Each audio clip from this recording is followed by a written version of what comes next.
told me, hey, I got something fantastic to tell you. He said, I am affiliated with people that speak with the spirits of the dead. How would you like to talk to the spirit of your dead mother? And I was shocked. I was shocked.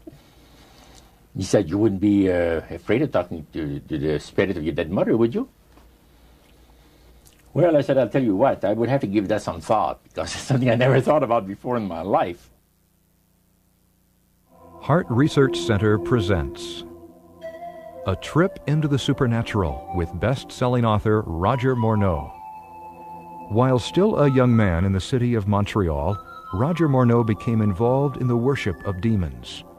In this two-part series, Roger gives us a first-hand account of his harrowing brush with the powers of darkness and ultimately his divine rescue. Also joining him are Cyril and Cynthia Grossi, the very couple who first pointed Roger from the darkness to the light. Conducting this exclusive interview are Dan and Karen Houghton of Heart Research Center. Let's now join the Houghtons and Roджър Морно as we together enter part one of A Trip into the Supernatural.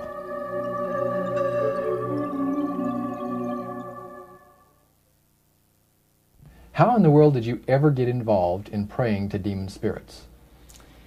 Well, when I came out of the Navy after World War II, I was looking to take up a trade in Montreal, Canada. And at that time, I ran across a fellow that had been on a particular ship with me. And he said, hey, Morno, you're alive. How nice to meet you. He says, let's have a dinner tonight.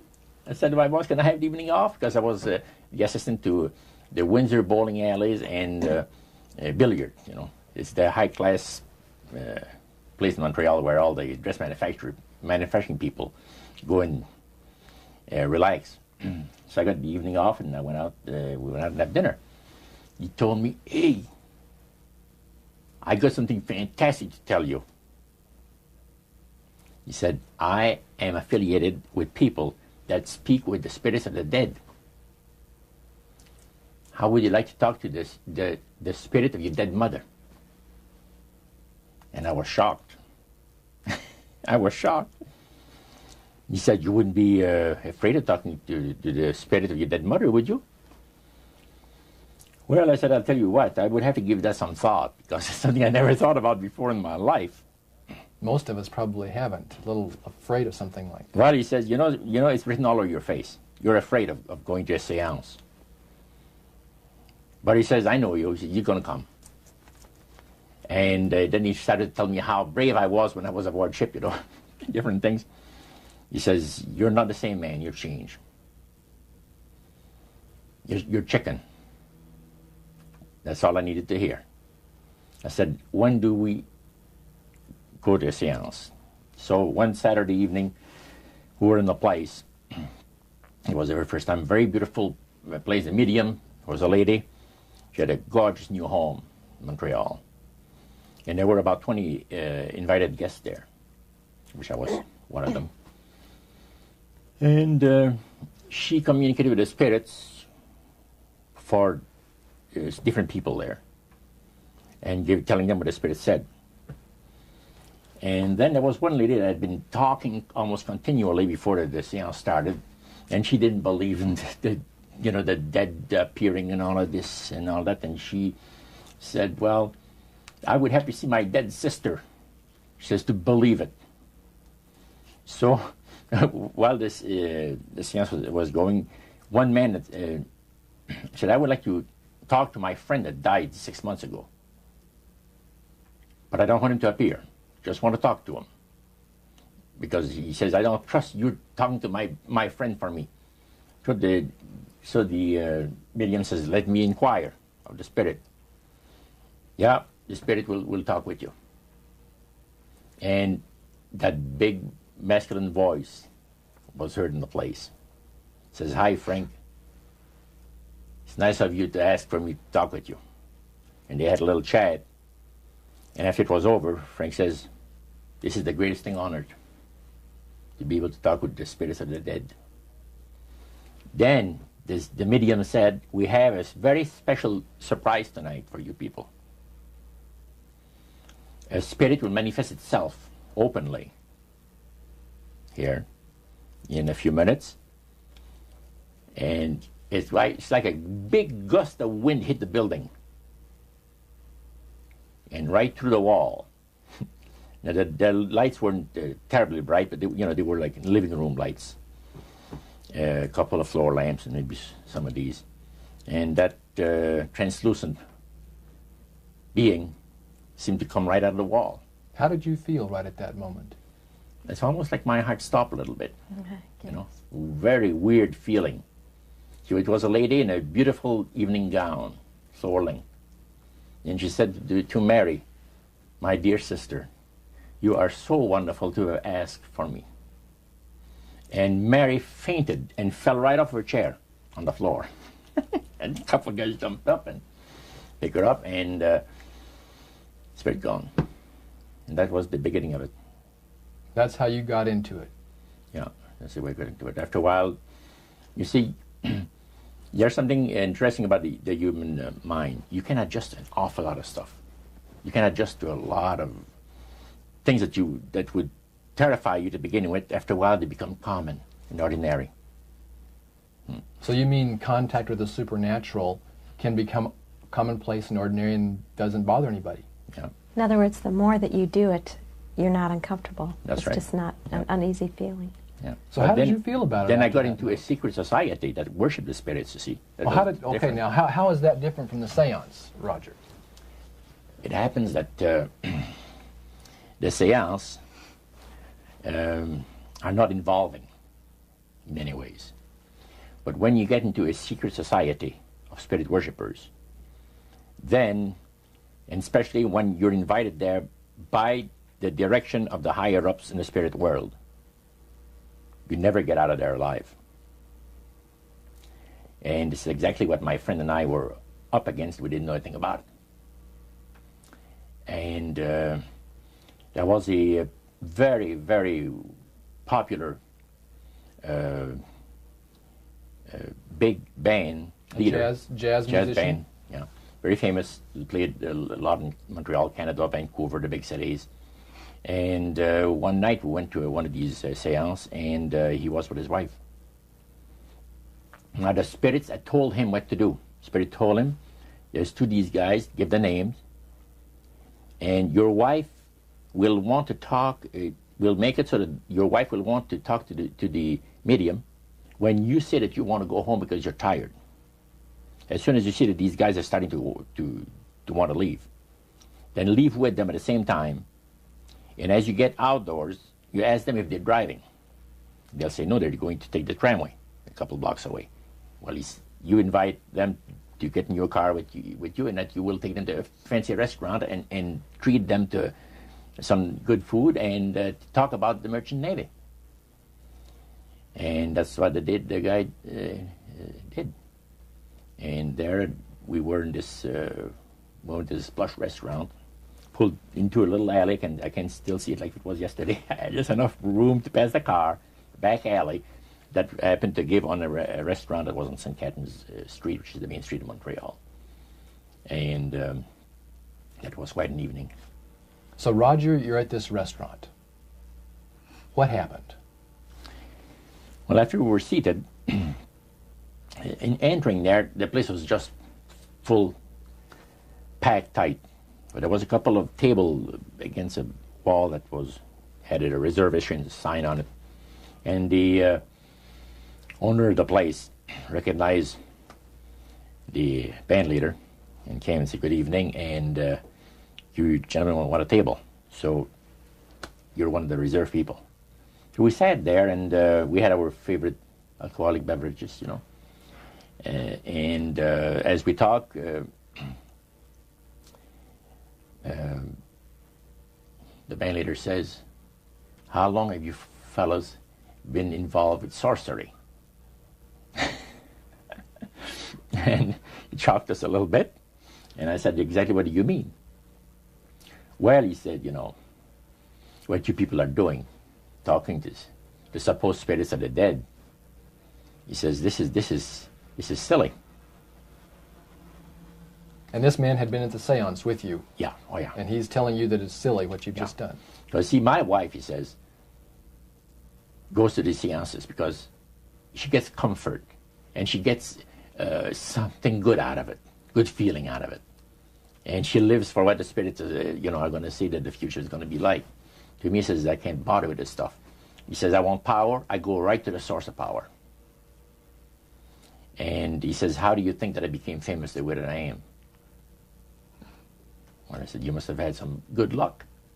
Well, he says, there's no such thing as good luck. He says, there's either some power working for you somewhere, or you don't get ahead in this world. Not in my type of occupation. So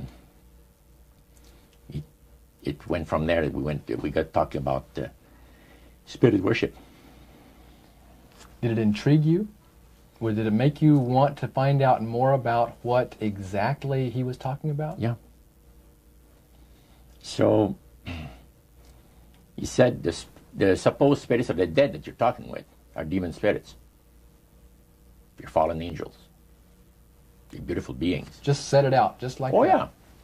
It didn't make you uneasy when he said they were Well, just it shocked you a little bit, something that you first hear mentioned to you. He said, you guys have got a great future ahead of you. Because we've been told, the high priest of our society, secret society, has been told that the master has very special plans for you too. Now, what did he mean by the master? Satan. And we were interested to hear more about it. And he told us, he says, look, we worship spirits. We worship Lucifer and all his angels. They're just as beautiful as they did before they were cast out of heaven. He says there was a misunderstanding in the whole thing. He says among the inhabitants of the galaxies. And he says our master was misunderstood. And God did not bear with him like he does with people that make mistakes today. So we're in a warfare, good against evil. And we happen to be the evil ones, but we're not that bad. He says, I look at this business between the forces of good and evil. He says, you believe in one person believes in God, and everyone believes in Lucifer. It's like politics. So the great controversy is real. And you've heard someone talk about it that's on the other side. And to these people, they are sold to the fact that Christ will not return to this planet with power and great glory. He's going to abdicate all claims to the planet, because the high priest once said that Christ will abdicate all claim to the planet because he knows that it is lawfully and rightfully Satan's. And at that time, he says, Lucifer, you mentioned Lucifer a lot of times, but he mentions Satan also. He says, the master, usually they like to talk about the master will resurrect his people from the graves. Now, George is telling you all this, or the high priest? George. Okay, when the evening wound down, and you're putting a cap on all that, you guys had consumed some alcohol. Yeah. And did you feel like that there was kind of a one-shot deal? You didn't know if it ever happened again? What happened after that? He said, no, I said, listen, guys. He said, I like to have you, he says, meet some of our people. But about next week, Wednesday evening, I'll pick you up at your place, and you're invited to one of our services. Services? Like a church service? Yeah, something similar like that. It's a testimonial to the spirits, well, how the spirits have blessed your life.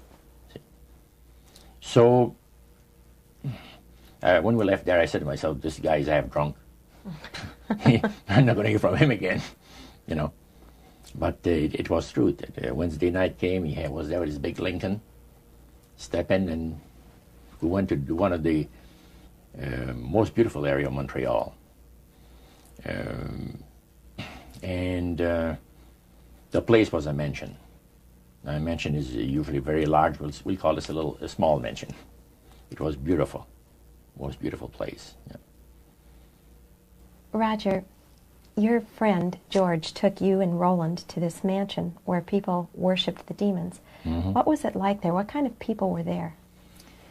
Well, it was a big surprise for me, as I kind of made up in my mind an idea that they were going to be rough-looking characters. But as we entered the place, I was amazed to see that they were all very well-dressed, well-mannered, and that a lot of the people, as we were being introduced to people, were professionals, doctors, attorneys, a lot of business people. And see what they had? They had a praise session to the gods, which is the spirit counselors, which are in charge of legions of spirits, of demon spirits. And they talk about what the Lord of their lives has done for them, because they call on particular spirits, like the god Nehushtan, which you read in 2 King about. The Israelites worshipped the golden serpent that Moses had made. Mm-hmm. Well, behind the spirit worship, behind that, they were worshipping the serpent. They were actually worshipping this spirit Nehushtan.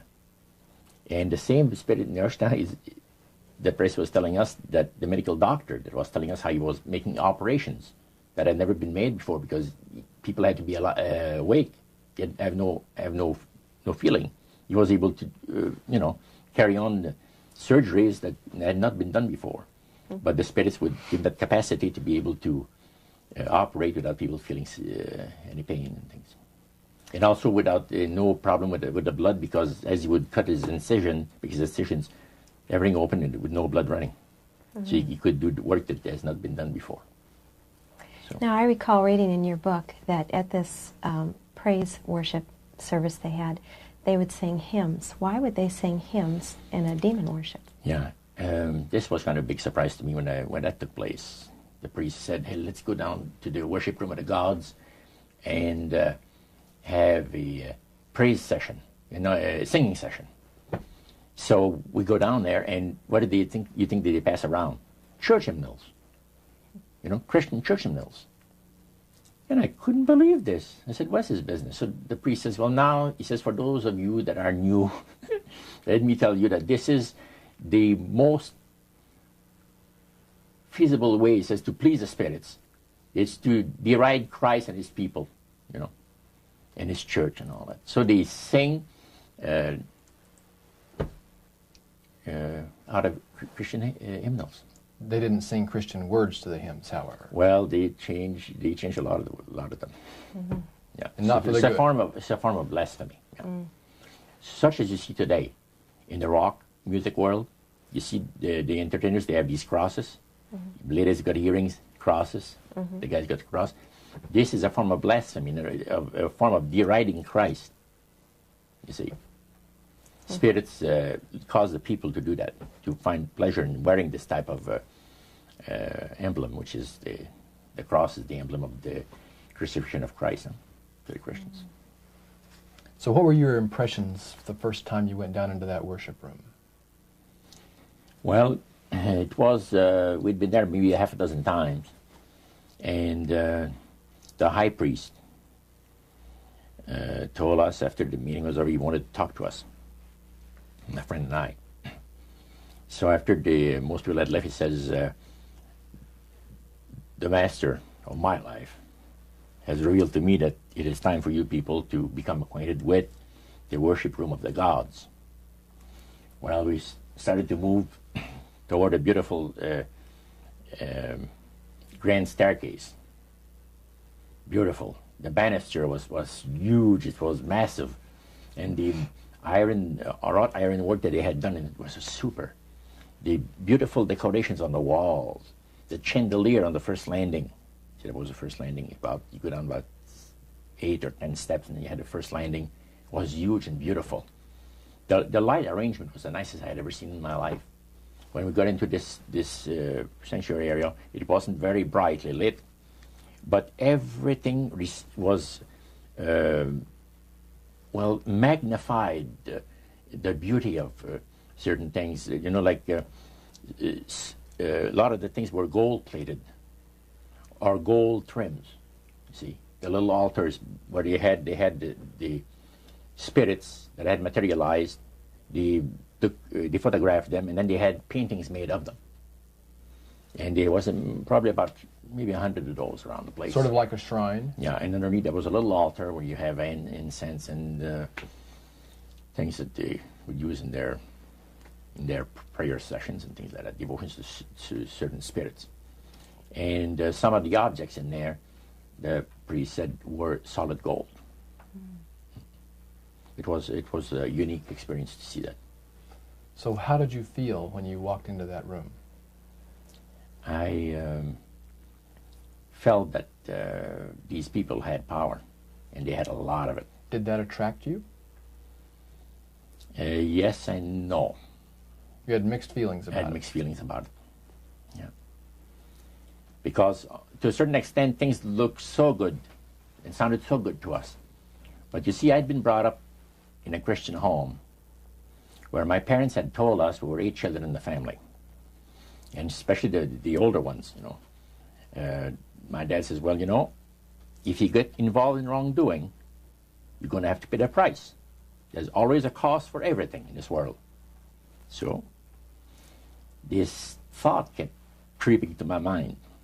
Just how far you go with these spirits before we start paying the price. See? So it made you just a little bit nervous. Oh, yes. But yet you kept going back. Oh, there was no way out. Because that's what we're told. You knew at that time. Yeah. So you were moving forward more on fear. More on fear, yes. Because the high priest said that the master had special plans for us in our lives. And that no one ever went into this society unless they were invited by the spirits. See, so that was made very clear. And he also expressed to us the danger, explained to us the danger of going against the will of the spirits. And he mentioned about this one man and his wife that live in a fireproof building in Montreal. The place burned right down with him in it. He was one of their members that had decided that, well, he wanted to think things over. He was not going to get initiated at a time that the spirit said he would like him to be initiated into the society. So in reality, Roger, you were chosen by high-powered demon spirits to be a part of their human, special, privileged group. You see, these people in Montreal, the society, like the priest mentioned, there's thousands of spirit worshippers in only different societies of spirit worshippers in this world. But he says, we are the elite. We know the real truth about the master and his angels. And they're not hideous-looking beings. They are gorgeous creatures. And from the paintings that they had on the wall of the walls of that worship room, they were unique beings. Especially there was a painting full size, full-length painting of the fallen Lucifer above his altar. And that was very fascinating, because he looked like a man of great intellect, high forehead, the way that he looked with his eyes, the way he had the eyes looking. It gave you a depth of perception of somebody that is very, very knowledgeable and powerful. Powerful, yeah. So Roger, this high priest that you talked about, he is the one that ushered you down into the worship room. Was he also the one that led out in the praise sessions that you talked about? Yes, and he had an assistant also, another priest. Okay. Now, when you would go to these praise sessions, what kinds of things happened at those sessions? Well, there's a lot of success stories. Positive mental attitude kinds of things? Well, yes, a lot of success stories. The masters has done this for me and that for me. I remember one lumber dealer, he had like half a dozen different operations in the province of Quebec, and everything that he touched seemed to turn to money. You know? And he was telling about it. And then there's this other person that was a clairvoyant that would work only for the wealthy people, only for the super wealthy. He says, I have the know-how, they have the means, let them pay. So he advised in business transactions. They would come to him and say, listen, I look at this deal that I might get, this factory or whatever it is, like, because this person was interested in industrial real estate, see. And he would talk to the spirit, and then the spirit was audible to him. See, you could hear the spirit talk to him, but the man did not hear. So the spirit was telling the clairvoyant what, well, he called himself an astrologer, reading the moons and the stars, and Now, what was the term you used for his title, this man? Clairvoyant. Clairvoyant. Oh, clairvoyant. Clairvoyant. Okay. Yes, and it was interesting. This person stood up and says, I had a nice little experience last week. And he says, the masters, he says, they take care of you. This lady and her husband brought him, to this astrologer, a bundle of money. They said, this is the deal that you... And he works at only on percentages. Only on percentages. He doesn't work for set amounts of money. Only percentages of what the people are going to make. So he said, they brought me a substantial amount of money. And they were very happy with it, and I thought it was very reasonable. But then my guide, spirit, says, ask them when they're going to give you the other $1,700 that is really yours. And he says to the folks, I would like to know now, before we leave here, when will you have the $1,700 to give me? That makes up my part of, rightful part of the deal. The wife fainted, and the husband says, we'll have the money for you within 24 hours. So that was this type of priest. So he was thanking the demons for helping him to know that. Oh, yeah. Mm-hmm. Even spirits, yeah. At what point did this demon worship start to affect you personally, Roger? Well, it wasn't too long that the priest mentioned to us that the time had arrived for us to start trusting the spirits and give the spirits a chance to work for us. And there was a number of gifts that you could choose from. You see. And I used to play the horses. Some.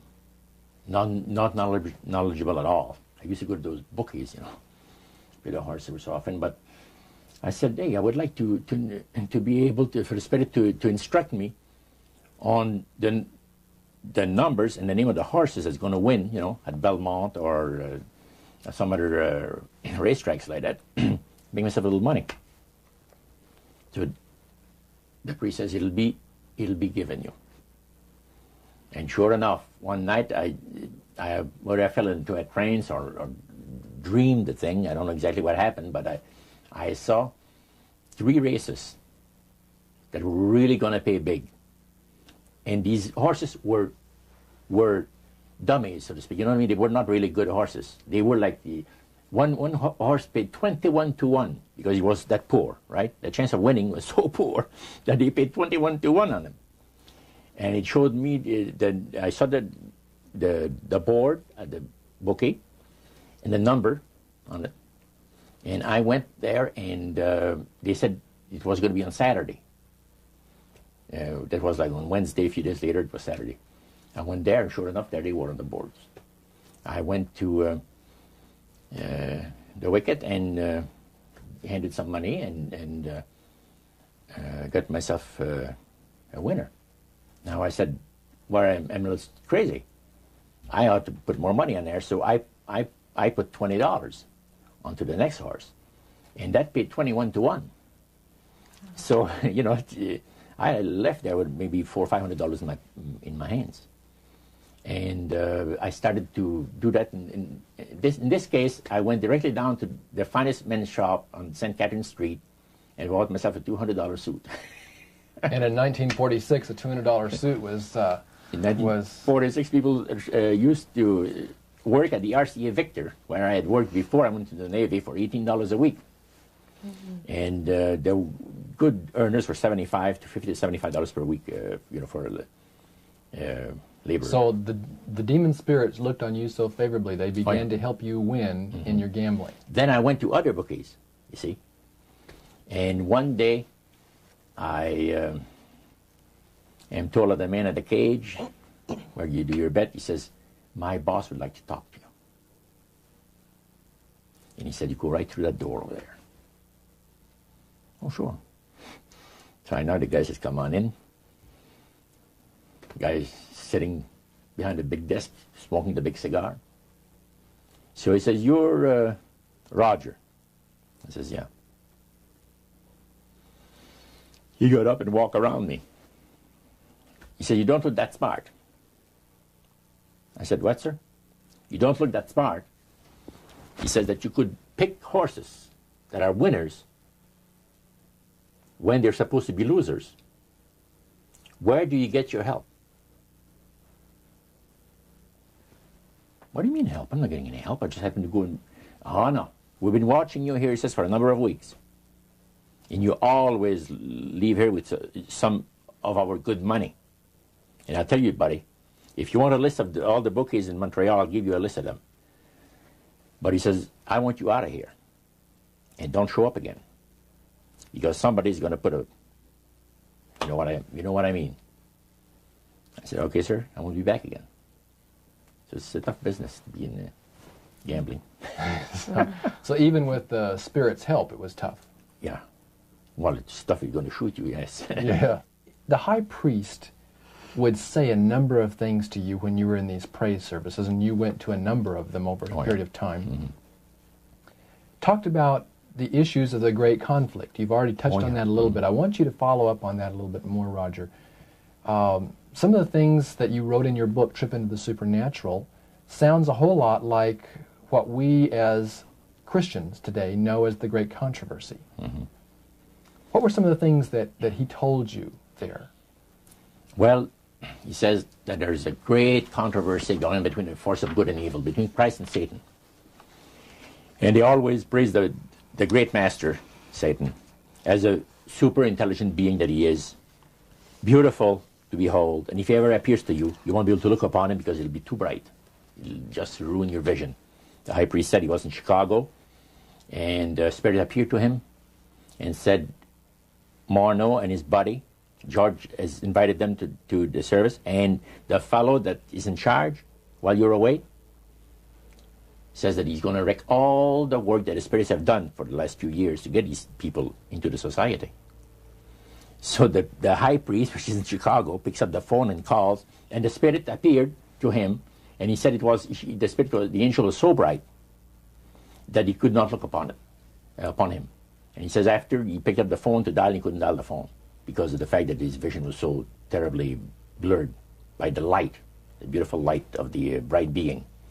And he asked, dial 0, and the operator came on, and she had to, dial for him. And they talk about many, many things in regards to, who's going to win this conflict. Any discussion about fire and brimstone? Yes. He says, the Bible people, talking about the Christians, they read in the Bible that, we're all going to land in a lake of fire and this and that. So that's baloney. He says the conflict is going to end peacefully. Christ is going to realize that you might as well abdicate the rights of this planet, take his few people on with him to his planet in the center of the galaxies, and we will be left with a master who will resurrect all his people that will be as numerous as the sand of the sea. See? And the master will rule forever and ever and ever. A happy people. And he named some of the people that's going to be there.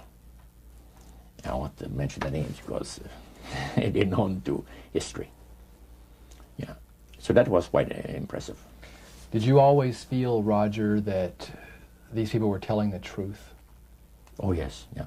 They really had things down straight.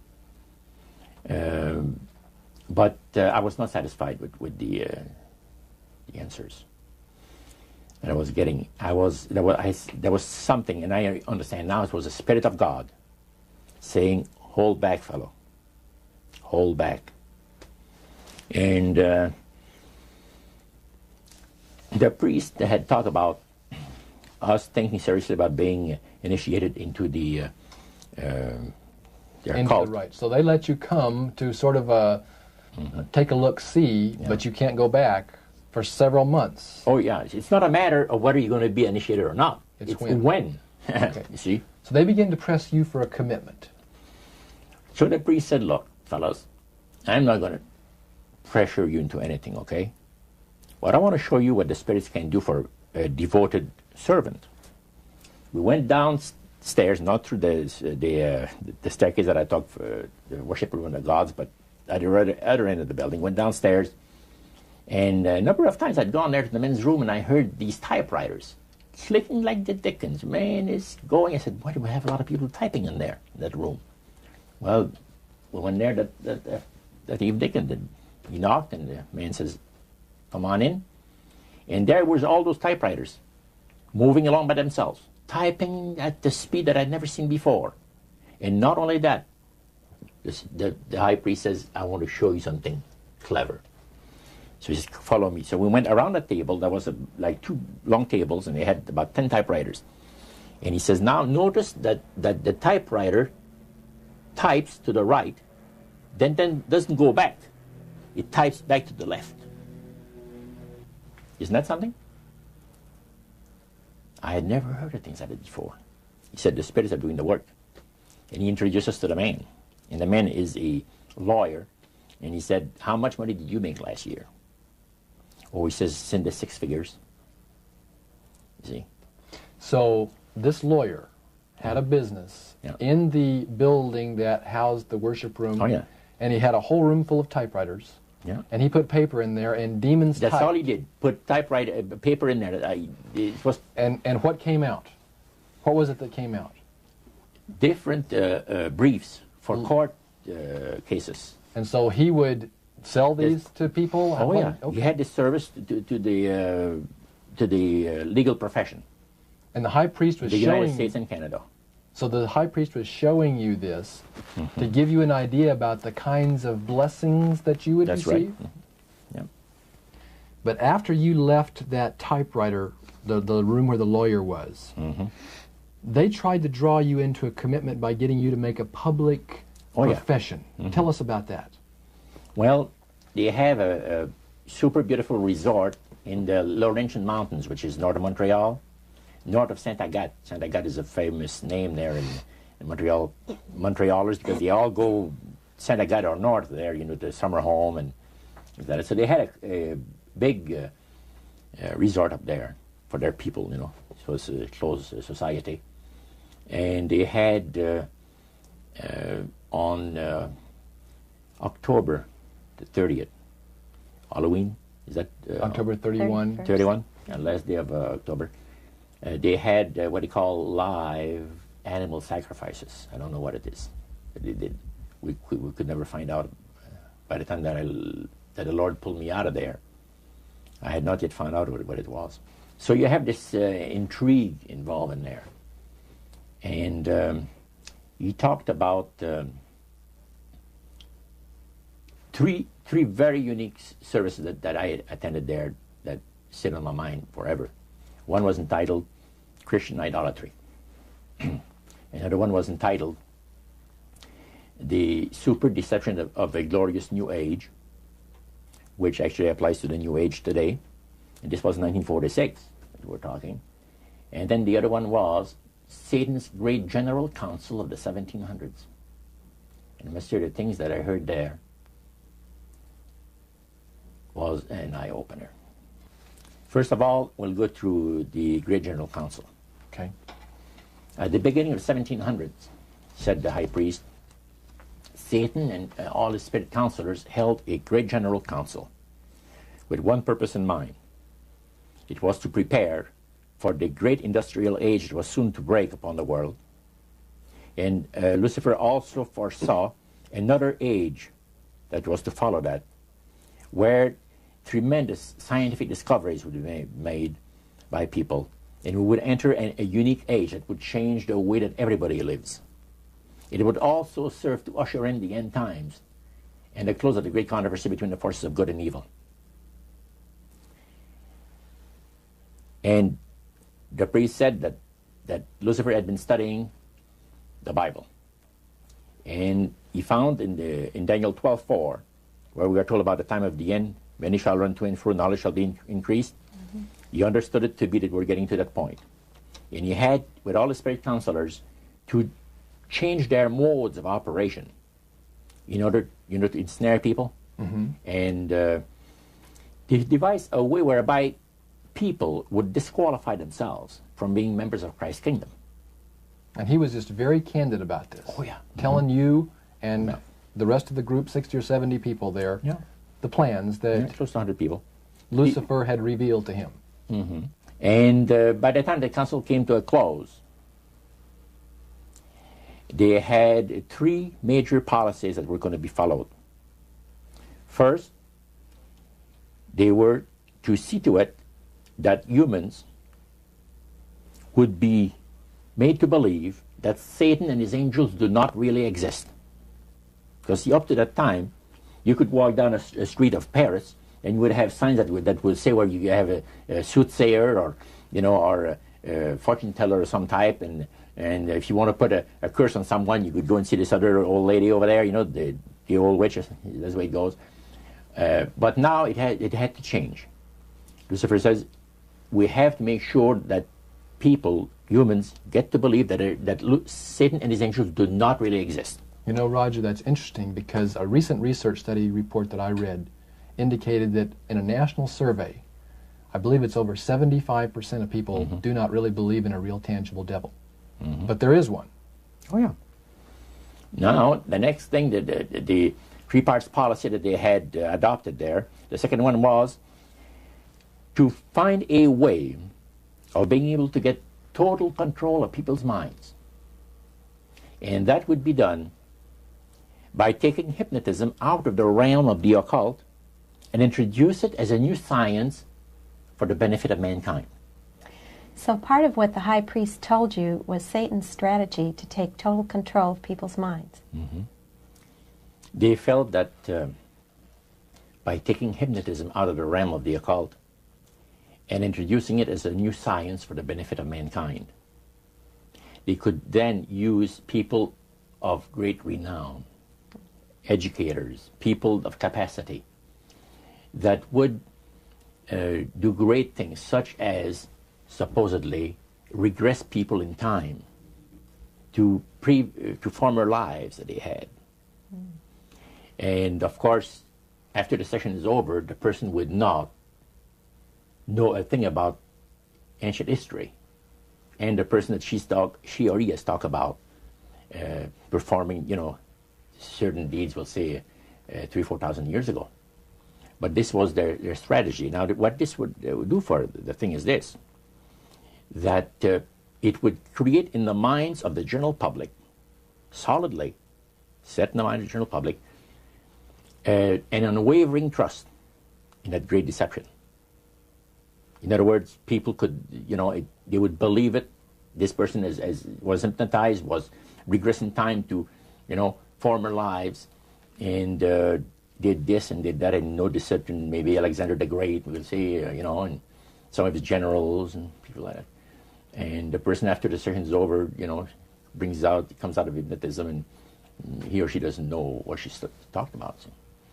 So now this would be a way of de-Christianizing the Western world through the avenue of mysticism. Mm. Now the time came when Lucifer decided that he had to choose a person to initiate this thing. And Franz Mesmer, which was an Austrian physician, was chosen. Because now, the priest told you all of this? Oh, yeah. Okay. Because he was most capable. Mesmer originated a theory called animal magnetism, later on named mesmerism. Mesmer was led by the spirits to believe, and this is what the priest said, was led by the spirits to believe that certain persons have a magnetic influence within themselves, so to speak, that would cause them to have great power over other persons, even to the point of placing them into a trance. And at that time, that was readily accepted by people in general, at the time that Mesmer lived. So people realized, they said that some people got a capacity to put you into a trance. That's the way. Now, by the time that he died, in 1815, a lot of the physicians in Europe were using hypnotism as a means of anesthesia. Now, hypnotism is the same as mesmerism? That's right. Okay. So mesmerism that's been developed to a higher degree of refinement. And the priest went on saying that the plan of Satan to deceive the human family this way, he says, is the most intriguing thing to his mind. And he went on saying how it was going to be brought about. He said that a fellow by the name of Darwin and another fellow by the name of Thomas Henry Huxley would be used by the spirits because in their childhood they had been hypnotized by medical doctors. And they figured that they would be real good subjects to lead the people into this belief that they had, that Satan wanted to bring into people's lives. Now, what were those 3 points again, Roger? The 3 things were, number 1, that they did not want Satan did not want the human family to think that he or his angels existed. Right. The second point that you made had to do with taking control of people's minds. That's right. The third point was what? Was to destroy the Bible without burning it. Okay. See? And what was his strategy on that? On that, it was very interesting. Because after the Great General Council, it was decided that Satan would tutor Charles Darwin personally in setting up the principles of his theories of evolution. He was tutored by Lucifer himself, the fallen Lucifer. And at that time, it was understood, Satan and his spirit counselors understood, that if a person was led to believe in the theory of evolution, it would, in his life, destroy completely the creation week of the Bible, the fall of man, and the plan of redemption. It would do away with it. In one fell swoop. Yeah. Now, he made a unique statement. He said that according to the spirits, anyone that teaches a theory of evolution is considered to be a minister of a great religious system. See, they call it the religious system, the theory of evolution, because it is a system of schooling people and getting them to disqualify themselves from being members of Christ's kingdom. And he said that every teacher of that theory is recognized by the spirits as a person of great value and receives a very special unction from Satan himself, giving great power to induce spiritual blindness, to convince and convert. 3 capacities are given to those teachers of the theory. Then, that's not all.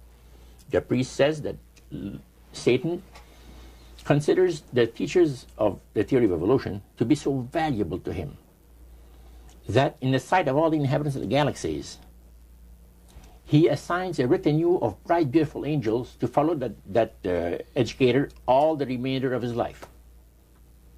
And that in the sight of the inhabitants of the galaxies is the greatest honor that he can bestow upon his workers, upon mankind, and to, until the controversy is finished. That was quite enlightening. Now, the high priest was talking just sort of like a preacher would talk up front. Was he enthusiastic? Did he seem like he had bought into this and was excited about it? Oh yeah, he believed it 100%. No question about it. So everything. Why would he be so excited about spirits trying to deceive human beings? Because obviously, out of this council of the 1700s, deception was a major part of the strategy. Why? Well, he says it's deception It's like politics. You know, you believe in one candidate, the other person believes in the other candidate, and they're fighting to get the position, and it's just a matter of who's going to be the smartest.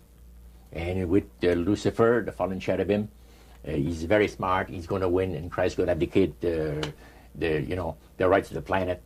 He's going to resurrect his people, have established his kingdom that lasts for ever and ever. God won't be able to destroy him because it would be against God's, the Creator's nature to destroy Lucifer in the fire. Beside that, he said, spirits now, demon spirits, have the capacity now to outlive fire. He says, you don't believe it, go to India or some of those countries where they have firewalkers. And it's done by the power of demon spirits. These people are energized by demon spirits so they can walk on those hot coals without burning themselves. And this is what the high priest said. And he says, if they want to use fire, they can use it. It's not going to burn anybody. So that's the way they believe. So this high priest was almost talking to your group in an evangelistic fervor.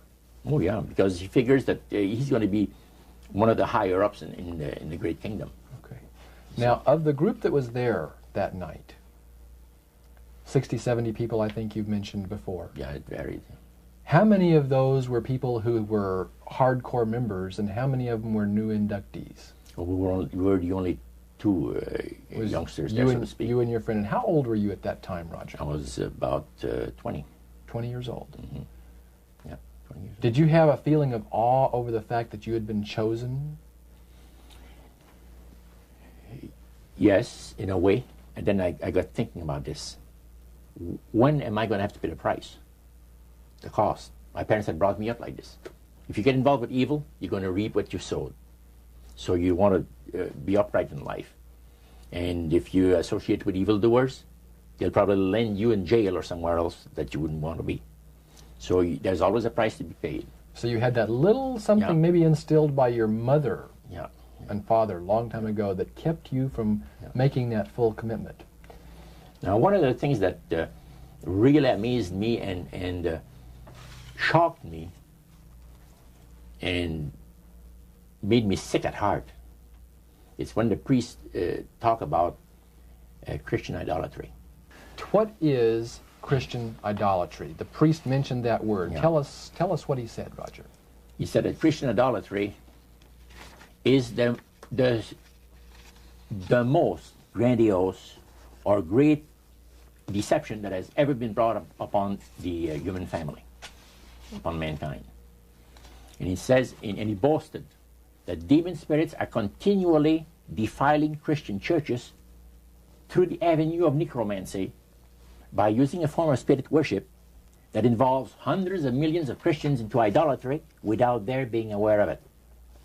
Now, what is necromancy? Define necromancy for me. Their belief, popular belief of necromancy, is to conjure the spirits of the dead. So that you can speak with someone who has died. Right. Like the seance that you originally went to was the practice of necromancy. Yeah. Now, the priest says that the super deception is brought about in only one way. Through the deceptive belief that man has an immortal soul that lives on after death. And he said that constitutes idolatry through necromancy. So he says there are hundreds of millions of Christians that are practicing idolatry while they think they're glorifying God. You see? Because they believe that the soul is immortal. Yeah. They may not be talking to the supposed spirits of the dead. Oh, yeah. Contrary to popular belief, necromancy does not consist of conjuring the spirits of the dead.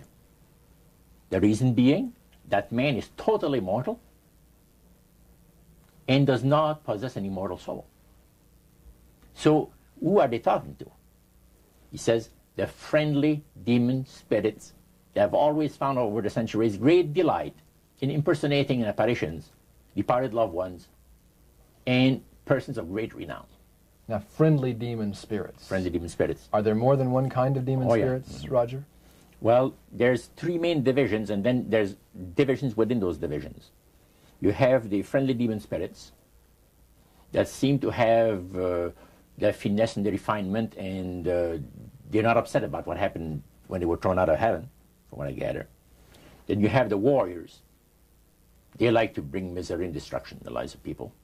Then you have the oppressors. And the oppressors are the real wicked spirits that hate God with all of their, the Creator with all of their might. So he went on explaining. He says, now, necromancy is in reality a belief, a religious belief. People believe that the dead have entered into a higher state of existence than they had when they were alive. Also that they are in a position and have the capacity to help the living here on earth. See? Then he said, he says this is where things get really interesting. He said, according to the great master, a person does not have to supposedly call upon the spirits of the dead to receive help, you see, to be involved in necromancy. All he needs to do is to believe in life after death. Because he said, necromancy is the belief that man is human, as a human being, has an immortal soul. So anybody that believes that man has an immortal soul is involved in necromancy. It's that simple. That's the way he explained it. Yeah. So how does that constitute idolatry? By people believing that they are either talking to the saints, you see, the spirits of the dead saints, or a dead relative, or a dead person of some type. And you take, for instance, like Loretta Lynn. She says on national television, and I have the data on it, that I heard it myself.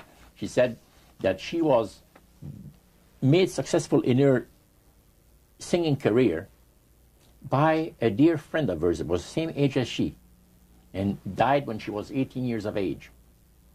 And Loretta was trying to get into the singing world, you know, but she says, I had no success at all. Until one night I was sitting in bed reading a book. And she says, who walks right through the wall with my friend, the spirit of my friend? And she says, Loretta, I'm going to make you a very famous person in singing Western country music, and I will be with you all the time. Trust me. And she says, she had a big concert once, and she was coming down with this bad cold. And she thought that her voice was going to give. She talked to her spirit and felt that she was going to be helped.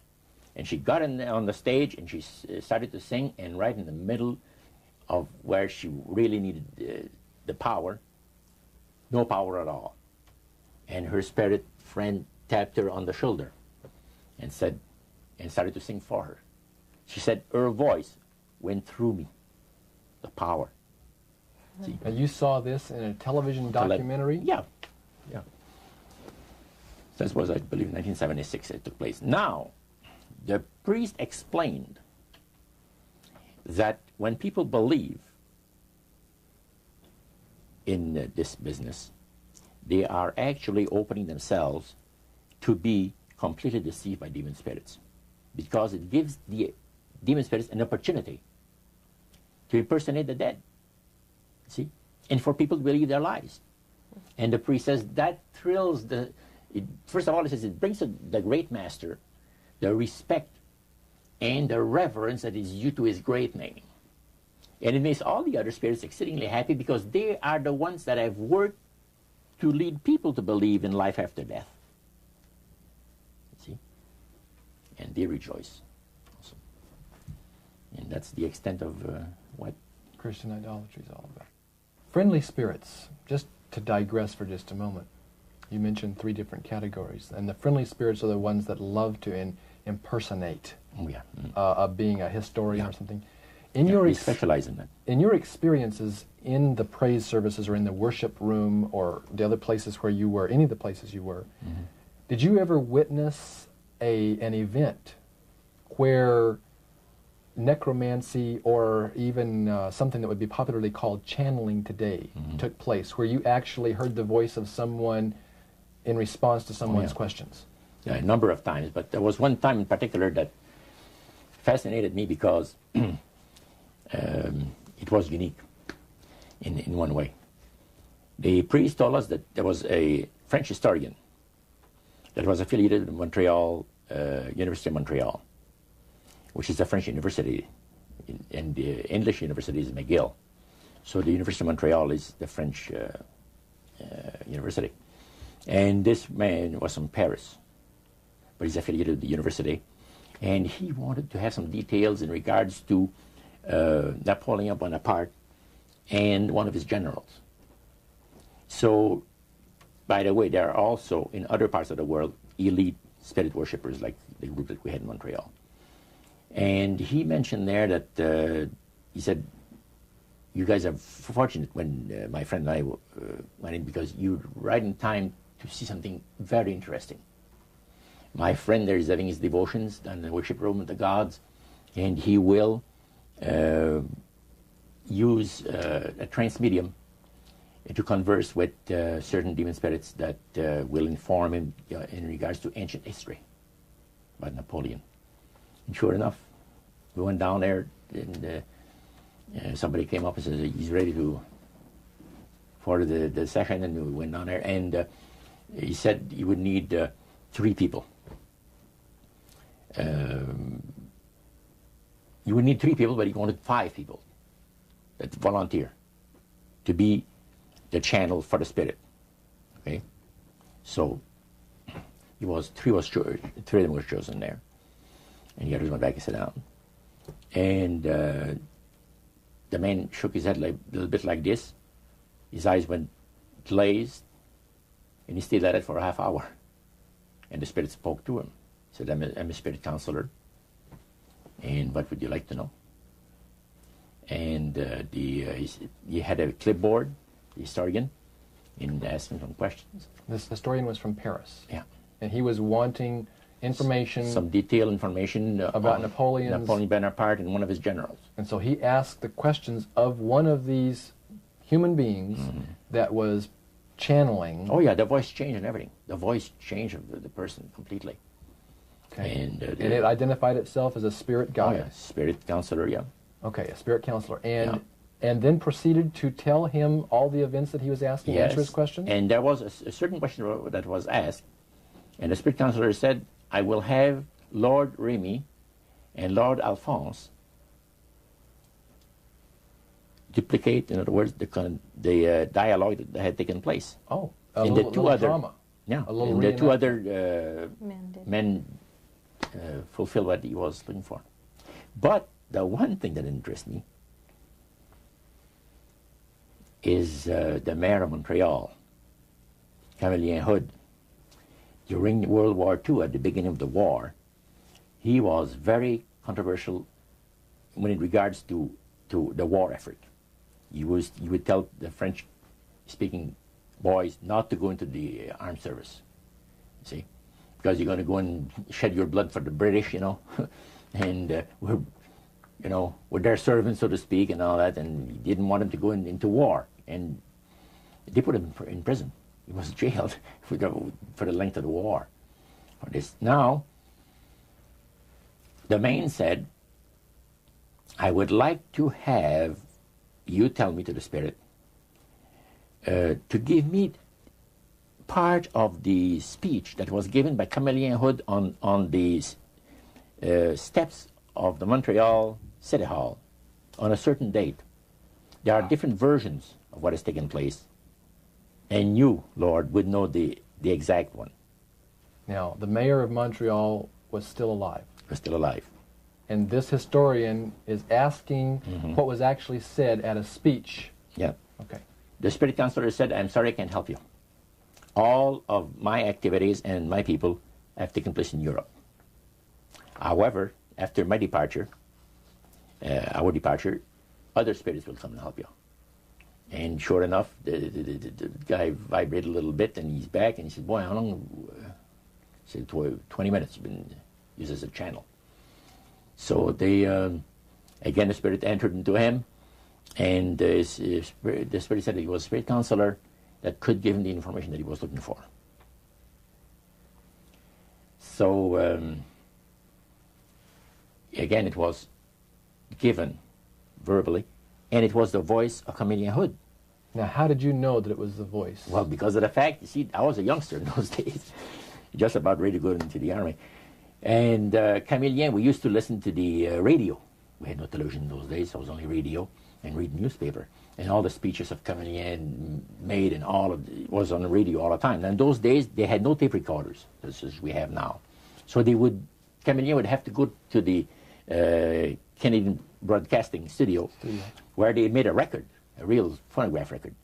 And then they played it over and over, for the rest of the day. So you listened to those as a teenager before you went into the Army, so you knew his voice. So I knew his voice really good. So I said to George, he was sitting next to me, he said, "Isn't it amazing?" He said, "If you think that's amazing, wait," he says, "until the spirits impersonate one of the departed people that you know, personally, like an uncle or a brother or a sister or something like that." He says, "That is unique." But that's the way it was.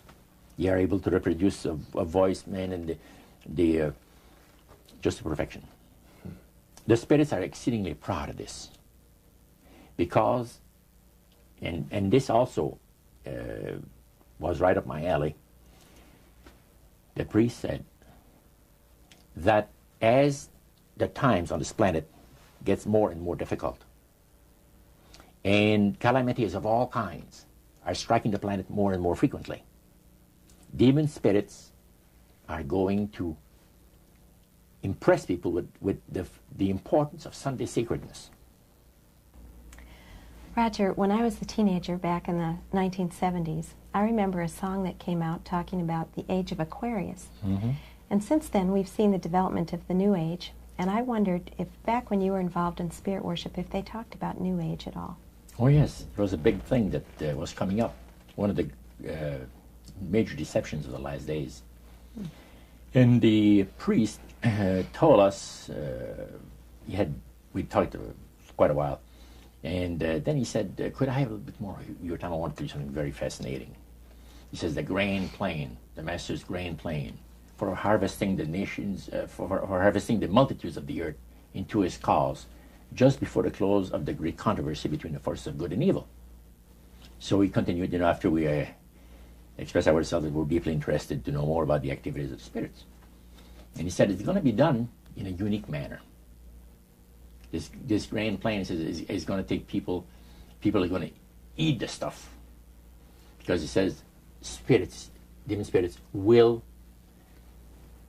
declare themselves to be inhabitants of far distant planets in the galaxies that are coming to warn the inhabitants of planet Earth of the impending destruction of the planet, unless something seriously proper is done to avoid it. And he went on saying that they will claim to have out-of-body experiences. Are you familiar with out-of-body experiences? I've read about them. In other words, so there's some persons are supposed to be able to, they believe in their immortal soul.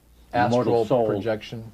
Yes, right. Goes into different parts of the world and sees things and come back, and then they write all about it. I've heard of that. So, due to the fact that the millions of the earth, people, believe in people having an immortal soul, he says it be readily accepted when the spirits will, through a trance medium, converse with influential people of the land, you see. Now, what is a trance medium? It's a channeler today. What is known today as a channeler? Channeler, yeah. Okay. Shirley MacLaine's experience of getting involved with spiritism and with the inhabitants of far distant planets in the galaxies, I taped the whole thing in 3 hours. And you were hearing the fulfillment of what this high priest had said 45 years ago. Yeah, exactly. So he went on explaining about the fact that the spirits will show themselves willing to give valuable guidance that will not only help people avoid the destruction of the planet, but it would cause it to enter into a higher state of existence. For instance, he said the spirits will promise, and this is a big word, promise, that if their recommendations are followed carefully, they will usher in a glorious new age of peace and prosperity, and there'll be there'll be no more wars. You see, There'll be no more famines. There'll be no more people getting unhappy to one another. Neighbors will love neighbor, and social unrest will not take place no more. It'll be there'll be perfect happiness for 1,000 years. That's what the Spirit is going to promise. And Almost like the Garden of Eden created all over again. And now we find that a lot of preachers are preaching the great age of glorious new age of victory, victory over wars, victory over social unrest, victory over famines, and victory over all kinds of. And he used the words "new age" to describe what was coming. It would be a glorious new age, yeah. And this is exactly what the movement is all about today. And he went on and said, as I said earlier, that as life on this planet becomes more and more difficult, and calamities will strike the planet more and more frequently, the spirits at that time are going to put all their effort to impress religious leaders, to bring before the masses of the earth the sacredness of Sunday. See? They will teach Sunday sacredness. And with the religious leaders, looking forward to 1,000 years of perfect peace on earth, they will put all their effort into it. Then laws will be passed by governments. One person asked, what's going to happen about people that don't believe in the Spirit's recommendation? The priest says, that's be no problem at all. Laws will be passed by governments that will force people to go along with it, regardless of whether they believe in it or not. And he says the law enforcement officers will explain to people, make it clear that such a law is necessary to assure the well-being of all people. He says the laws will be passed with no effort at all. And then he went on and he said about the fact that the venerability of the sun, which in ages past was such an irritant to the Creator. All these great nations and other nations, the smaller ones, were all involved in sun worship. And in those centuries, the Creator found that teaching of worship of the sun to be a terrible irritant. And he said, it is going again to take place, but not in worshiping the sun, in remembering Sunday to keep it holy. He made a statement I would never forget. He says, by the observance of the day upon which the master, Satan, has placed the unction of his authority and power, he receives homage, regardless of whom people claim to worship. Isn't that something? So, can you understand now why I had 28 Bible studies in 1 week and started to go to church on Sabbath? And I never missed since until I became sick. The issue of a day of worship came up in that meeting. Was Sunday the only day mentioned? Well, you see, the priest mentioned, yes, about the fact Satan has chosen Sunday as his day. The Creator has chosen the seventh day of the week.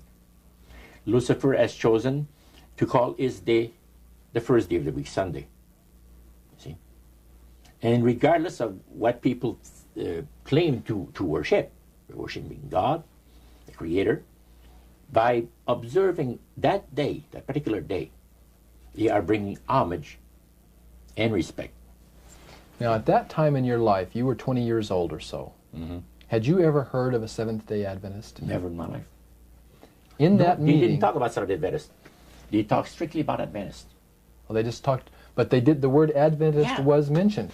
The priest was telling us that necromancy, as I mentioned earlier, is the belief that the dead have entered into a higher state of existence, etc. And he says, for centuries, friendly demon spirits have worked diligently to establish and uphold in the religious convictions of all people the belief that man has an immortal soul.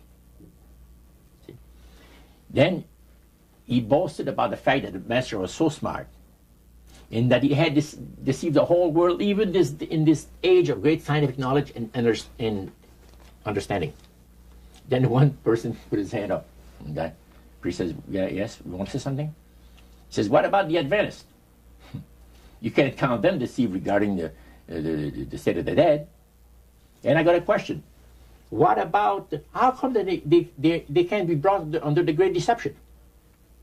The priest said, you're right. I apologize, says here, I made a mistake. When I said that all the millions of people living on the face of this planet, everybody, you know, was honoring the great master.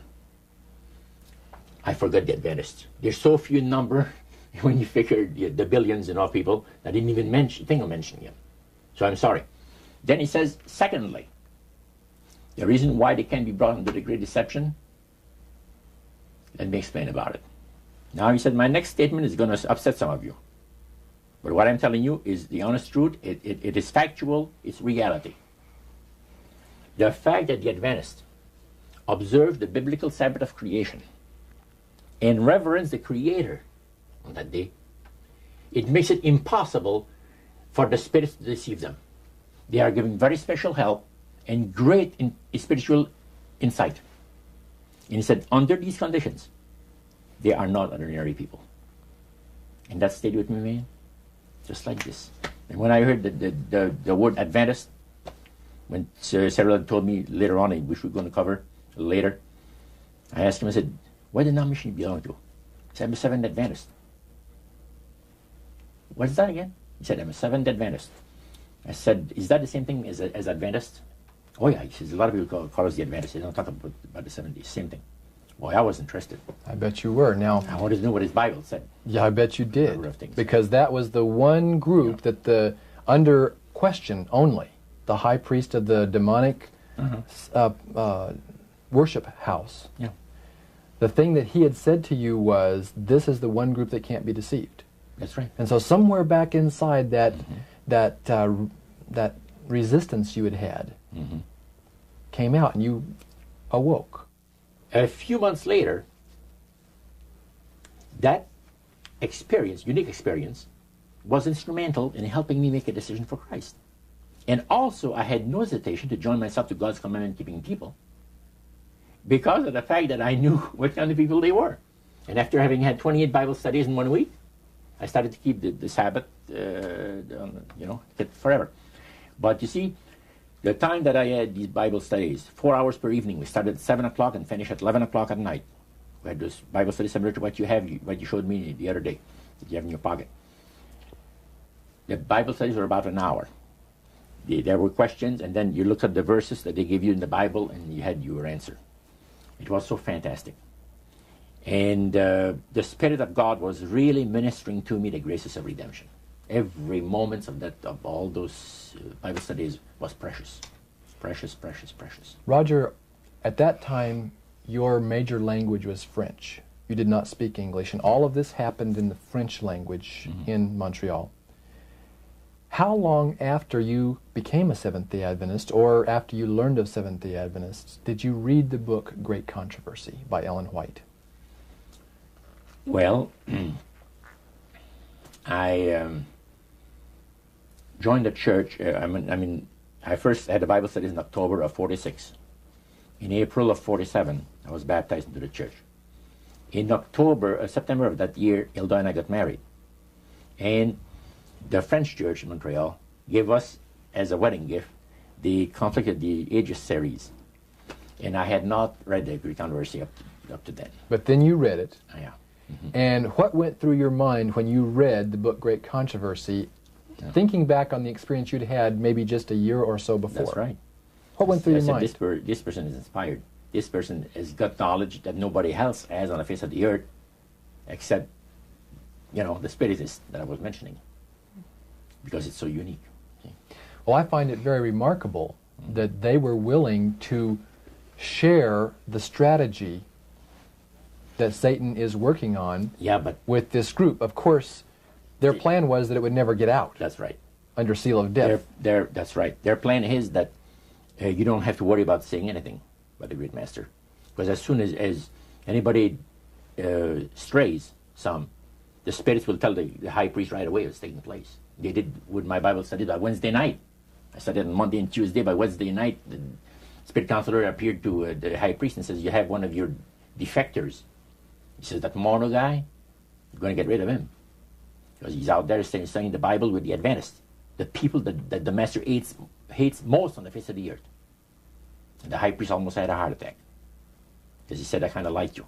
He said, that's what he told my friend. Because I didn't see him after that. But he told my friend to try to convince me to go back, to spirit worship. Roger, you were 72 hours away from making a full commitment to the elite spirit worship. Mm-hmm. How did God rescue you at that strategic moment? Well, I'll tell you, I should really go back a couple of weeks in time. As the high priest had talked to us about the advantage of getting initiated in the society on the 31st of October, that night I came home, went to bed, and I couldn't sleep till about 3 o'clock in the morning. Because I had all of this experience of the supernatural that I'd gone through for so many months now, and my Catholic upbringing that I've had, and questions about God. Now I knew there's a God, because the Spiritist made me well aware of that. But I was in a state of terrible unrest. I could not have slept. And without even giving it a thought, somehow, I said, as I was laying on my bed, I said, if there's a God up there that cares for me, help me. That's all I said. Next thing I knew, the alarm clock rang. It was 6:30. It was time for me to get up and go to work. At that time, I had changed employment. I had taken a course in embroidery for the manufacturers of ladies' dresses in Montreal. There's embroidery companies that makes all this, the piping and sequins work and all of this, fancy designs, sure. Ladies' dresses. And that's where I was working at the time. You were just 72 hours away, as Karen mentioned a moment ago. You had prayed, without even realizing what you were doing. God was about to rescue you in a very special way. Tell us about that. What happened that Monday morning? Well, let's go back to the Friday. Okay. Previous to that. I was working for a Jewish firm. And the bosses, one kept the Sabbath, and the other didn't. And Harry, which was the one that didn't, as I was going out to have my cigarette at the afternoon break, he said, Roger, when you come back in, come into my office, I want to talk to you. I said, okay. I came back in, and he said, close the door. I closed the door. He said, I want you to do me a favor. Oh? What do you mean? Well, I'll tell you what. He said, you notice yesterday or a couple of days ago, there was a fellow here that I showed around the shop. And, yeah, I said, yes. Well, he's going to be starting to work here Monday. And he's not just an average guy. He's a Christian, but keeps the Bible Sabbath. I said, go over that again? He says, yes. Like the Jewish people, he keeps the 7-day Sabbath. Saturday is the 7th day of the week. Well, I said, let me tell you, sir. The nuns have told us that there's been a mistake made in the calendar. That actually what shows to be Sunday is the 7th day of the week. Oh, no, he says, there wasn't no mistake made in the calendar, he says. Saturday is the 7th day of the week, and you see it on your calendar. And he says it never was changed. And Sunday is the first day of the week. Oh, I said, that's interesting. I said, I'm going to have to go to the library and check this out. Oh, you don't have to, he says. He pulled out his desk drawer open, pulls out his big dictionary, and he looks up Saturday. And it said the 7th day of the week. And he looked at it on Sunday, and he said, the first day of the week. Okay. Well, I said, that's pretty interesting. Now, here's what I'd like you to do for me. I'd like you to, first of all, I'm going to have this man work next to you, on the machine next to you. And don't tell him that I want to know what denomination he belongs to. You got to be very tactful. You have all the time in the world, even if it takes a month, he says. He says, I tell you what, he says, it's the craziest thing. He says that I've been thinking about this guy, and I can't get him out of my mind. about this, the fact he's a Christian and keeps the seventh-day Sabbath, keeps the Bible Sabbath. And he said, I got more important things to think about than stuff like that. So he said, I want to find out what denomination he belongs to, and I just did. I said, why didn't you ask him? Well, he said, no, I wouldn't do that. That's too personal. Okay. So he wanted you to ask him and find out for him. Find out and not let him know that the boss was interested. So Monday morning came, and the new fellow came in, and the boss introduced him to the people. There was about maybe 50 people working in that plant. And he said, Cyril is an accomplished embroiderer, and we'll be very happy to have him here with us, and made a little speech. Then he walked him to his new machine, and he says, Roger, meet Cyril, and I shook his hand, and we started to work. And it was not more than about 20 minutes that I was working that my machine started to skip stitches. So what happened? You have to stop and back up where you were. And I was working on sequence. In other words, the sequence come up. There's a row of thread behind it. They're all set up, and it's on a spool. And then the needles put them in there. And when it skips, you got to stop, back up, start over it from where it left off. It wasn't too long that I'd done this 2 or 3 times. And that really made you happy, I bet. Man, I was mad. And as a French person, usually they don't go easy on the saints and gods. That was using some language was not that great for Cyril. But anyway, I called the boss over. I said, come and see this machine. I'm having trouble with it. He checked it, worked on it for 5 minutes, work with it. Beautiful. I sit down again, start to work, the same thing happens over again. Harry, after he tried that 2 or 3 times, he said, Joe, come over. He's the old guy that knows everything about everything, in the shop. So he looks at the tensions and adjusts things, and he says, it's working beautiful. Well, I started to work again, another 20 minutes after, the same thing, and I had to stop the whole thing. By then, it was time to go out for the coffee break. Cyril and Cynthia, so good to have you folks come down and visit with us for a short time today. And Cyril, I want to start off our visit by just asking you about an experience you had, I believe, almost 45 years ago. That's right. You had gone to work at a new embroidery shop in Montreal, Canada. Mm-hmm. And there was a guy that was at the next machine to you that first day you went there. Did you notice anything strange about him? Yes, I did notice he had some peculiarities that, well, to say the least, they were different. First of all, when he worked at his machine, when he had a little malfunction, he knew how to, well, criticize the machine by using some language that was quite offensive, to me at least. He would curse at the machine, and in both French and English. He was quite a linguist. And when my machine would break, he noticed that I would just fix it and keep on working. There was a difference, and he noticed a difference himself. We were both behaving differently when our machines didn't function right. Now, so that very first day, there were problems with the machines. Your machine and his machine had problems. They both had problems. But you had a chance at the break time to get acquainted with him. And how did he approach you? Well, he approached me with a question, sort of.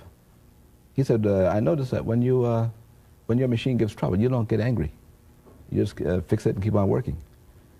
And I told him, well, it didn't make sense to get angry with the machine. It's an inanimate object. And he sort of apologized for his getting angry with his machine. And we started a conversation there, and it gave me the opportunity to sort of introduce him to some of the things I had experienced just a few days before. And what were the things that you had just experienced a few days before? I was getting some Bible studies from a minister named Elder Warren Taylor. And although I wasn't an Adventist, I was quite moved by those Bible studies because of the fact that as he gave the Bible studies, he kept it quite simple. And he would prove everything he would say, even if it's from the Bible, he would prove it. And in some cases, he proved it from worldly books such as the Encyclopedia Britannica. And he gave good evidence of everything that he was saying was true. So I started walking out, and I told Sarah, I said, have you ever seen such a crazy thing as this, the trouble that I have with this machine? No, he said, it's a new machine. I said, brand new machine, just a month old. He said, that's very unusual. So we go downstairs, and I said, do you have any suggestions how to fix this problem? No, not really, but he says, I have a suggestion that might help. He says, I heard you, he says, calling upon God, but it was not in the way that I would have liked to hear you talk. He says, go easy on God, he says. Did that offend you, Roger? You know, I said, thank you. You did not offend me, because it was pleasant about it. And I said, you know, I said, thank you. I said, I'm sorry if I offended you by my language. He says, it didn't bother me. I said, by the way, I said, this is the opening. You're quite a religious man, I understand. Yeah, he said, I read the Bible and go to church. That's great. I said, what denomination do you belong to? Well, I'm a Seventh-day Adventist. Excuse me? Repeat that again? He says, yeah, I'm a Seventh-day Adventist. Did that shock you? Well, the word Adventist shocked me. The Adventist, you see, I had heard so much about the Adventist, but Seventh-day Adventist, I had never heard the name before. I said, what does it signify, the name? He says, well, we're 7-day observers. We believe in the Bible Sabbath, that God has blessed a particular day of the week and has sanctified it. It's put a special blessing on there, and that we ought to count our blessings on the 7th day and, you know, give God the honor that is due to his holy name. Is there any difference between what some people call the Adventists and Seventh-day Adventists? Oh no, it's just the same people. Most people just talk about the Adventists, and people know that they're talking about the Seventh-day Adventists. Then your interest was really piqued. Now I said, man, what a unique thing to have happened to me, that I meet one of these guys. You're together out there at your first break time, and you're discussing the language on the job when the machines had broken down, but you had an opportunity to begin to share some of this newfound faith that you had been discovering. Right. Did you find him to be interested, open?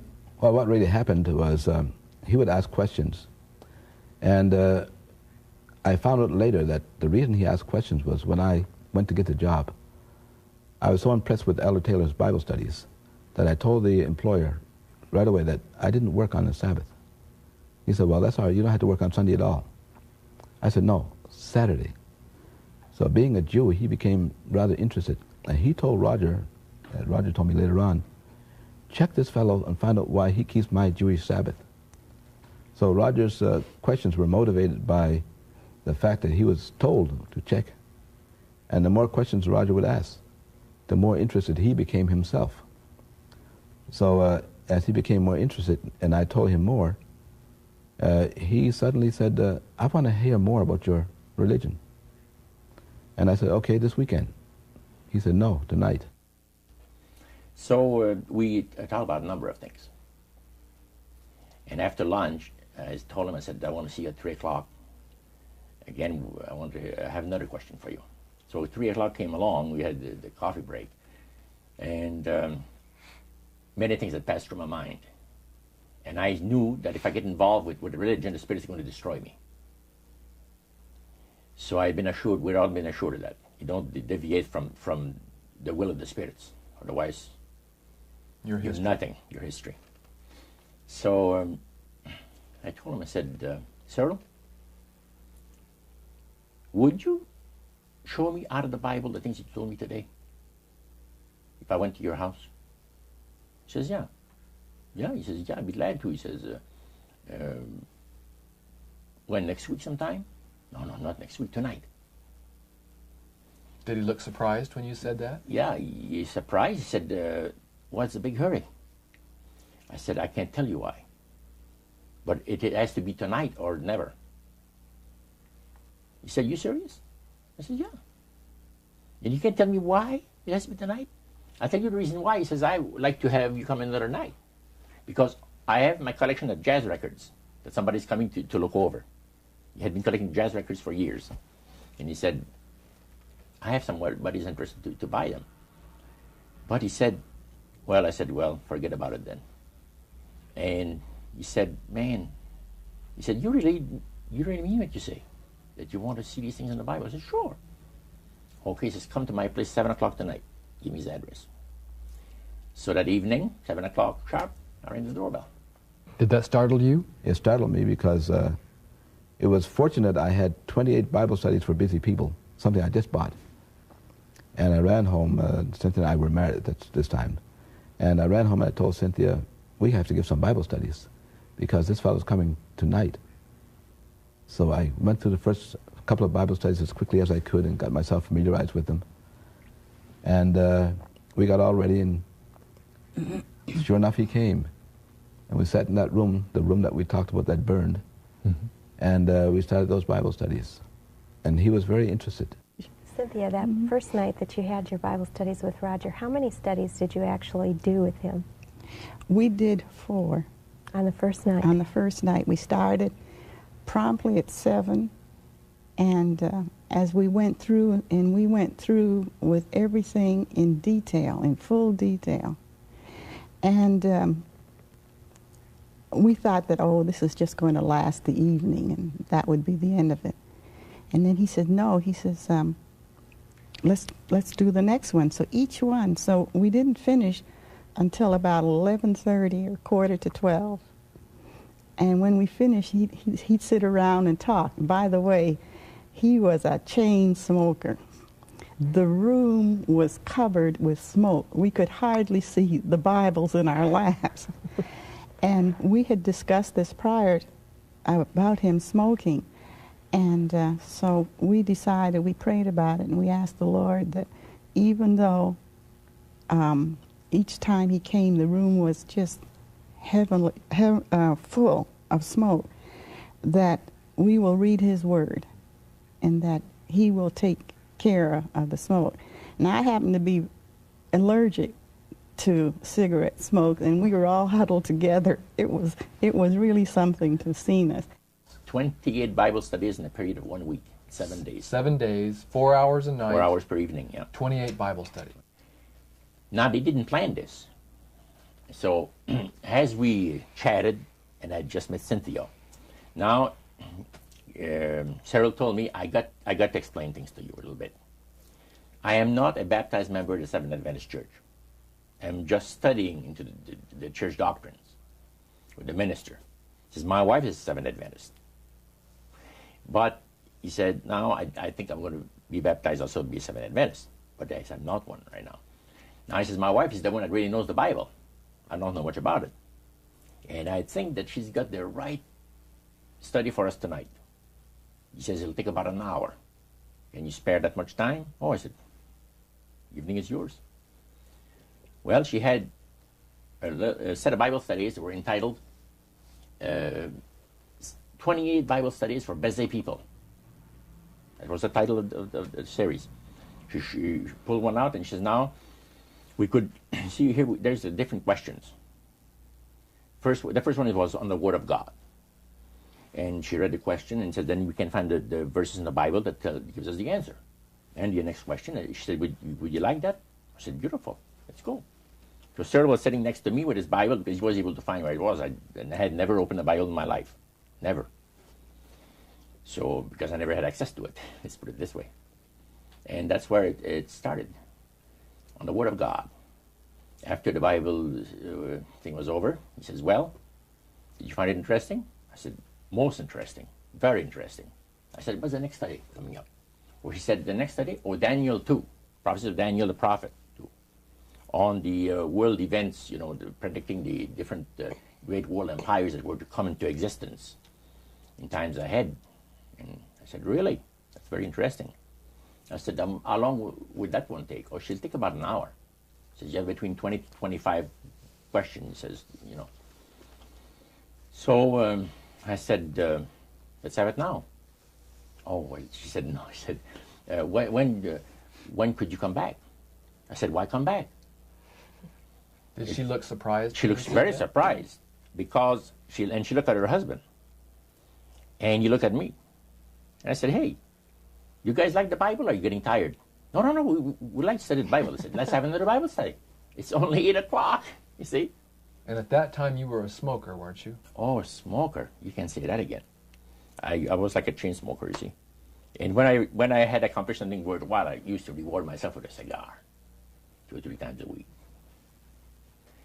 And this is what the love of God, the power of the love of God operates in the lives of those that the Lord is trying to bless, and in the lives of those that are bringing the blessing. Now, this did not take place. First of all, we kept on studying. We had 4 Bible studies that evening. And when it came to 9 o'clock, we had Daniel 2 over with. I said, what's the next Bible study? And she said, well, the one that we're going to have, will you come on the weekend? Could you come on the weekend? I said, yeah. I said, I can come on the weekend. What is the title of it? She gave me the title. I said, man, that's interesting. It's only 9 o'clock. Let's have it now. So Cyril looks at her, with very surprised look on his face. And Cynthia, she looked at him. And I said, what's going on between the two of you? It's like you have a conspiracy that says that we're not going to study the Bible with this guy more than, than an hour or 2. But she said, let me be honest with you. Our minister, Pastor Taylor, has been giving us instruction on how to give Bible studies. Because Cynthia says, I never have given Bible studies.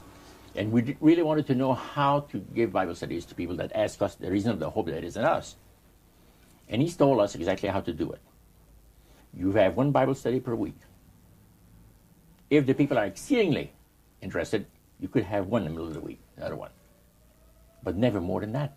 And she says, we've already passed our quota. So the reason, Roger, for their hesitancy was not the fact that you were blowing smoke in their face. Oh, no. It was because they were trying to follow the instructions that their pastor had given, and you were asking them to break all those rules. That's right. Do you think they could sense your urgency? Several and Cynthia told me later, yes. They said there's something very unusual about this man, Cynthia told her husband, because they went to get water, and to get me a glass of water, and she went in the kitchen to get something else, whatever it is, and she said, what do you think of him? And Cheryl said, there's something very unusual about this man. He said, you want to study the Bible? Let's study the Bible. We won't tell about Elder Taylor. Let's not say a word to Elder Taylor. We're going to ruin the whole thing. You're going to keep it a secret. Because the minister had said, you give people a spiritual indigestion, and they'll never want to open the Bible again. You understand? But this shows that there are some times when someone's appetite for it is so strong that you have to follow the leading of the Holy Spirit. The Holy Spirit, that's it. And they had prayed about this thing. Now, Cyril had told his wife, this man is coming for Bible study at 7 o'clock tonight for a Bible study. And he smokes. He's a smoke fiend. What are we going to do? Should we tell him not to smoke in our home? He said, if we do that, I'm afraid he's not going to stay for the Bible study. What would have happened if they had asked you not to smoke? I would have said, I'm sorry. You're not my kind of people. You see? You're too reserved for me. I'm sorry. And still to this day, I thank God for the leading of the Holy Spirit that at that crucial time moved in there and inspired these people to say, wouldn't you die, Cyril, for us to save a soul for Christ? Cynthia said to her husband. He said, yeah. It's not going to kill us, even if we inhale all the smoke that he puts out, right? Because they had prayed about it, and then they had thought about it, and then when it came to be 7:15, he said, what are we going to do about the smoking? Are we going to tell him not to smoke or what? And then when she came out and she said, let's put up with it. Well, we had that 3rd Bible study. Now it's 10 o'clock. And I said, by the way, what's the next title? And she told me about it. My goodness, this is a beautiful Bible study. I said, let's have it. And he said, really, Roger, we've studied too much tonight. We're never going to be able to remember these things. Oh, I said, you'd be surprised. I got a mind like a sponge for the things that I like. He said, you're enjoying yourself. I said, never heard anything like this in my life. Let's have another study. What time do people go to bed? First of all, I don't want to, infringe on your on your regular habits of resting yourselves. And, well, he said, we go to bed 11 o'clock. Beautiful. I said, go on, Cynthia. And Cheryl says, go on, Cynthia. And we had another Bible study. Now the Bible studies are over. And I said to myself, if I'm still alive, I want to be here tomorrow night. Did you seriously doubt whether you would be alive the following night? I felt sure I was going to be killed, going to be destroyed in some kind of an accident. Because I've heard of so many cases. So I knew that I was not, this is the way I felt. I was not going to be alive tomorrow night.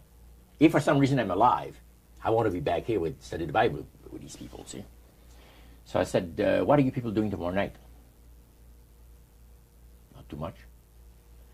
What about 7 o'clock? Another Bible study. And she looked at her husband, and he looks at her, you know, and he said, hey, we won't tell Elder Taylor. We won't tell him a word about it. We'll just do it. We'll just do it. He says, we'll be here at 7 o'clock tomorrow night waiting for you. The next night, man, I was there. 4 more Bible studies. See? And more smoke. This has been part 1 of A Trip into the Supernatural, an interview with best-selling author Roджър Морно, as conducted by Dan and Karen Houghton of Heart Research Center. The conclusion of this exclusive interview is contained in part 2.